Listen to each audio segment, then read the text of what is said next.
We've all been there. You're chatting with someone, maybe a colleague, a distant relative at a family reunion, or someone cute at a coffee shop. You start strong with the basics. How's work? Where are you from? But 10 minutes in, silence. Your brain freezes, you panic, and suddenly the air feels heavier than a suitcase full of bricks. But what if I told you running out of things to say isn't about your personality? It's not about being boring or awkward. It's about missing a few simple tools, and once you learn them, you'll turn any dead-end chat into a conversation that flows. For years, I thought I was just bad at talking to people, but here's the truth I discovered. Conversation isn't magic, it's mechanics. And after studying charismatic people and a lot of trial and error, I found 3 strategies that always work. Let's break them down. Method 1, the yes and secret, stolen from improv actors. Improv actors never let conversations die. They use yes and. You don't need to be funny.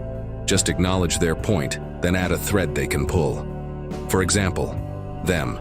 I'm training for a marathon. You. That's awesome. I've always wondered. Do you listen to music while running or do you zone out? Boom. Now they're talking about playlists, favorite routes, or their love-hate relationship with cardio. Your job, just keep throwing in threads. Method 2, depth diving. Skip the small talk. Most conversations stay shallow because we ask closed questions. Flip them into open-ended, story-driven prompts.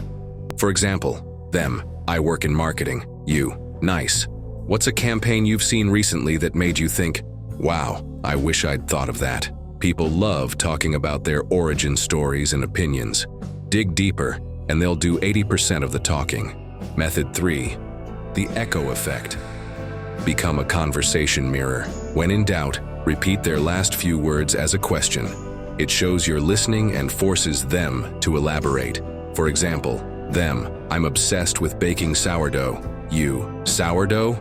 I've heard it's a science. Now they'll explain starters, hydration levels, or that time their kitchen turned into a flour war zone. Your turn to relax and listen. Will these strategies feel weird at first? Absolutely, but awkwardness is just the price of admission to becoming someone who can talk to anyone.